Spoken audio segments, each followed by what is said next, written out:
sua sensação quando você sai para um lugar desconhecido e percebe que está sem sinal de internet? Nos tempos atuais, é meio desesperador, não é? Mas se você tem sinal de internet e consegue baixar um bom aplicativo de localização, tudo fica mais fácil.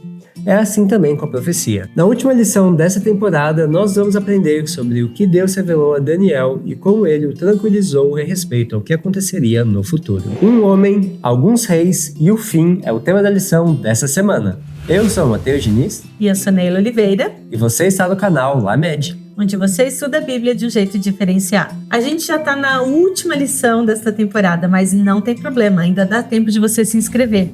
Aproveite, faça isso agora. Também deixe o seu comentário, seu like e compartilhe com seus amigos. Agora sim, vamos ao vídeo. Depois das visões, Daniel ficou muito abatido e doente por alguns dias. Ele não conseguiu entender tudo aquilo, nem todas as palavras que Gabriel tinha dito.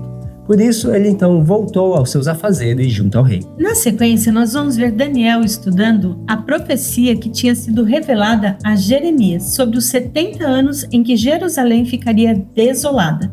Era o primeiro ano do reinado de Dario, o Medo. Vamos ver o que diz aqui. Daniel estudou essas profecias e outras semelhantes a elas.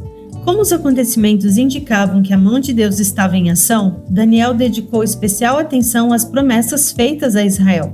O Senhor declarou: "Então vocês clamarão a mim, virão orar a mim e eu os ouvirei.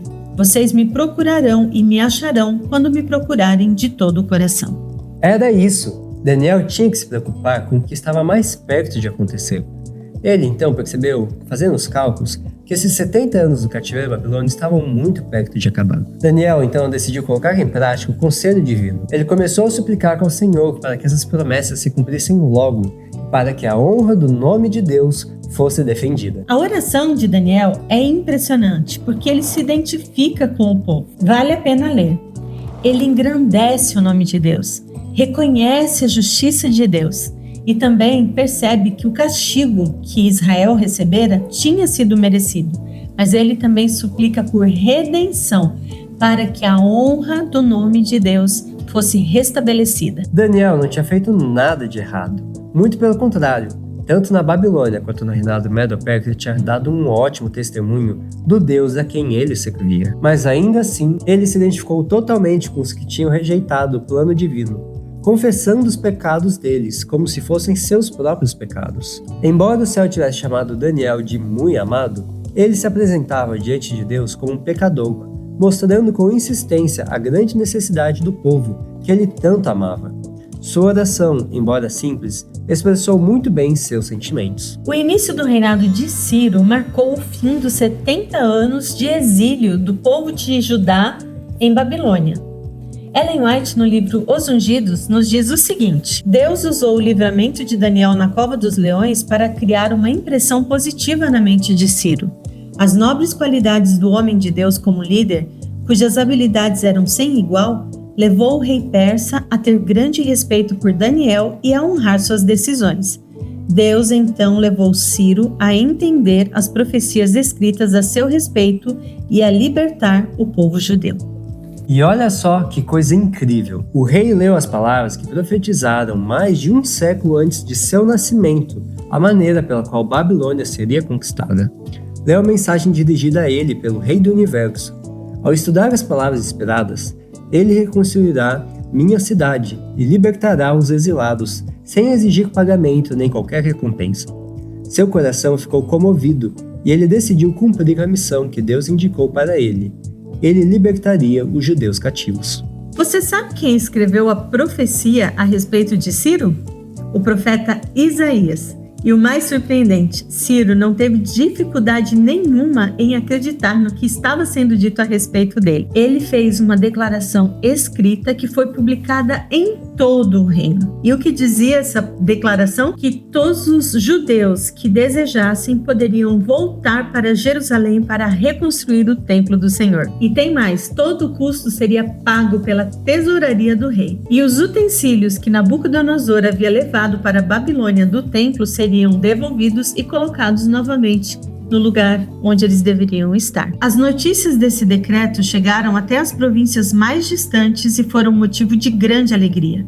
Muitos, como Daniel, tinham estudado as profecias e clamavam o cumprimento da promessa de Deus em favor de Sião, e as suas orações estavam sendo respondidas.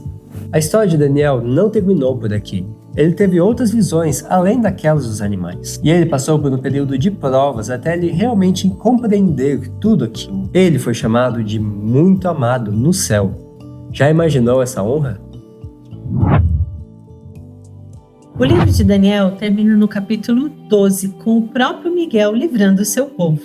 E hoje, em vez de lições, nós queremos destacar 2 textos deste capítulo que foram importantes não apenas para Daniel, mas que são muito importantes para nós hoje. Veja só quais são. Nesse tempo, porém, todos do seu povo que tiverem o nome escrito no livro serão salvos. Muitos dos que estão mortos e enterrados ressuscitarão, alguns para a vida eterna, e outros para a vergonha e a desonra eterna.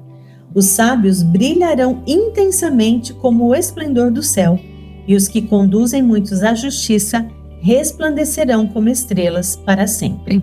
E o outro texto é esse daqui, o último versículo do capítulo 12, o final do livro e da história de Daniel. Quanto a você, siga seu caminho até o fim. Você descansará e no final dos dias se levantará para receber a sua herança. E agora chegou o momento dos abraços e a gente vai começar com a base Elite do Rei da igreja de Jardim Monte Carmelo, da cidade de Guarulhos, São Paulo. Também para os adolescentes da igreja do Paraíso, da cidade de Fernandópolis, São Paulo. Para a base Filhos do Senhor, da Igreja Presidente Vargas, da cidade de Caxias do Sul, Rio Grande do Sul. Para a base The Chosen, da cidade de Montenegro, Rio Grande do Sul. E para a professora Márcia, dos adolescentes da Igreja de Cunhã, na cidade de Porto Velho, Rondônia. E é isso aí, que bom que você permaneceu com a gente até o final. Foi um prazer estar com vocês ao longo desse trimestre. E se prepare, pois o próximo trimestre, a próxima temporada, está com histórias incríveis também. Por isso, inscreva-se para participar conosco em cada um desses episódios. Deixe também o seu like, o seu comentário e compartilhe com seus amigos. E eu vejo você semana que vem. Tchau!